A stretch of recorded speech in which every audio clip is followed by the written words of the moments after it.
आदाब दोस्तों, मैं हूं शहजाद आलम बरनी। आप देख रहे हैं द बरनी शो। आज हम अपने शो में जो मुद्दा लेकर के आए वो मुद्दा है ईवीएम से जुड़ा हुआ। उत्तर प्रदेश के 2022 के चुनाव की शुरुआत हुई। पहले चरण का चुनाव हुआ 10 फरवरी 2022 को। 11 जिलों की 58 विधानसभा सीटों पर चुनाव हुआ। वैसे हमारे देश के अंदर एक आम सी बात हो गई है, जैसे ही चुनाव होता है वैसे ही ईवीएम पर सवाल उठने लगते हैं। कभी सवाल उठता है कि बटन कोई दबाया, निशान कोई निकला, वोट किसी को पड़ गया। इसी तरह के मामले कुछ जगह पर आज भी देखने को मिले। करीब 6 जगहों पर ईवीएम खराब हुई, जिसकी शिकायतें समाजवादी पार्टी ने चुनाव आयोग को की हैं। लेकिन आज एक नया मामला सामने आया कि ईवीएम में मतदाताओं ने 65 वोट कास्ट किए, 65, लेकिन ईवीएम मशीन में 115 शो हो रहे थे। यानी 65 वोट कास्ट होते हैं और 115 वोट उस पर शो होते हैं। 50 वोट का पूरा फर्क उड़ता है। इसको लेकर के काफ़ी हंगामा होता है और लोग वोट डालना बंद कर देते हैं। आपको बताते हैं पूरा मामला कहाँ का है। पहले चरण में चुनाव हुआ था उत्तर प्रदेश के वेस्टर्न यूपी में, बेसिकली चुनाव हुआ। उसी में आता है अलीगढ़। अलीगढ़ की एक विधानसभा है खैर विधानसभा के अंदर एक गांव आता है जिसका नाम है घूमरा गांव। घूमरा गांव के लोगों ने वोट डालने से इनकार कर दिया। सुबह 7:30 बजे ही, सिर्फ आधे घंटे के अंदर ही मतदान करने से इनकार कर दिया और कहा कि हम मतदान नहीं करेंगे क्योंकि ईवीएम में गलत नंबर दिखाया जा रहा है। अब इसको लेकर के जब हंगामा मचा तो एसडीएम भी पहुंचे और अधिकारी भी वहां पर पहुंच गए। तो पता चला कि ईवीएम में अभी तक गांव के लोगों ने 65 वोट कास्ट किए हैं, 65, और ईवीएम में जो शो हो रहे हैं वो 115 हैं, यानी कि 115 हैं। तो 50 वोटों का वो फर्क आ रहा है।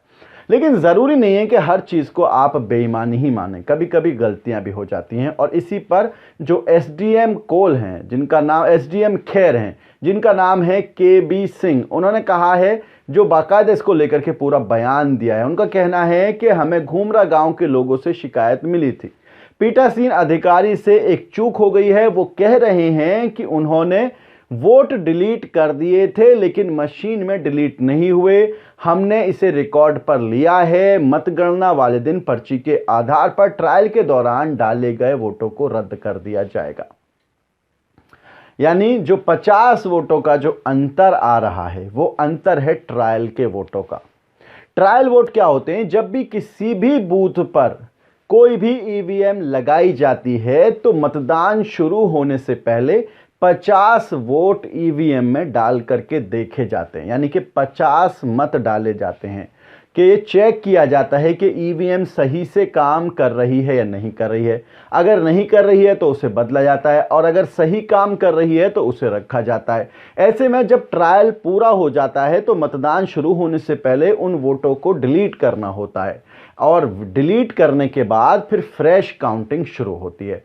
यानी कि मशीन को पहले रिफ्रेश किया जाता है, एक तरह से आप अगर आम भाषा में बात करें तो। लेकिन खैर की सीट पर कुछ मामला ऐसा बना कि जिन 50 वोटों को डिलीट करना था, पीठासीन अधिकारी का कहना है कि हमने डिलीट किया था लेकिन वो डिलीट नहीं हुई। इसका मतलब यह है कि मशीन में कोई ना कोई खराबी है। अब अगर मशीन में खराबी है तो क्या उस मशीन पर भरोसा किया जा सकता है या फिर पीठासीन अधिकारी झूठ बोल रहे हैं? वो वोटों को डिलीट करना भूल गए थे लेकिन बाद में जब वोट कास्ट हो गए तो उसके बाद उन्होंने कहा कि हमने डिलीट किया था लेकिन डिलीट नहीं हुआ, हम इसे पर्ची पर लिख लेते हैं। जब काउंटिंग होगी तो 50 वोट वो माइनस कर दिए जाएंगे ओवरऑल वोट्स में से। अब ऐसे में सवाल ये उठता है कि ओवरऑल वोट में से अगर 50 वोट माइनस किए भी जाएंगे तो फिर कैसे पता चलेगा कि जो वोट बाद वाले 65 वोट कास्ट हुए थे वो किसने किसको दिए थे और जो ट्रायल के अंदर जो कास्ट हुए हैं वो कितने किसको दिए गए हैं? अब ये अब देखने वाली बात होगी कि अधिकारी इसको किस तरह से सॉल्व करते हैं। लेकिन सवाल ये बनता है कि क्या इतने बड़े चुनाव में इस तरह की चूक करना कि वोट 65 हैं और 115 शो हो रहे हैं, या जब वोटिंग की शुरुआत हुई थी, जब पहला वोट डला था, तो क्या तब वहां पर मौजूद अधिकारियों को ये नहीं पता था कि इस पर 51 वोट शो हो रहे हैं? ये अपने आप में एक बड़ा सवाल है। आप इस पूरे मामले को किस तरह से देखते हैं, अपनी राय जरूर बताएं। वीडियो के नीचे कमेंट बॉक्स है, उस कमेंट बॉक्स में जाएं, जाकर के अपनी राय हमें जरूर बताएं। आज के इस एपिसोड में इतना ही। हमारी आपसे रिक्वेस्ट है, इस वीडियो को शेयर जरूर करें और हमारे चैनल को सब्सक्राइब जरूर करें। और आप हमें सोशल मीडिया पर यानी इंस्टा, ट्विटर और फेसबुक पर फॉलो करने के लिए वीडियो के नीचे जो लिंक्स दिए हुए हैं उन लिंक्स पर जाकर आप हमें सोशल मीडिया पर फॉलो कर सकते हैं। बहुत बहुत शुक्रिया।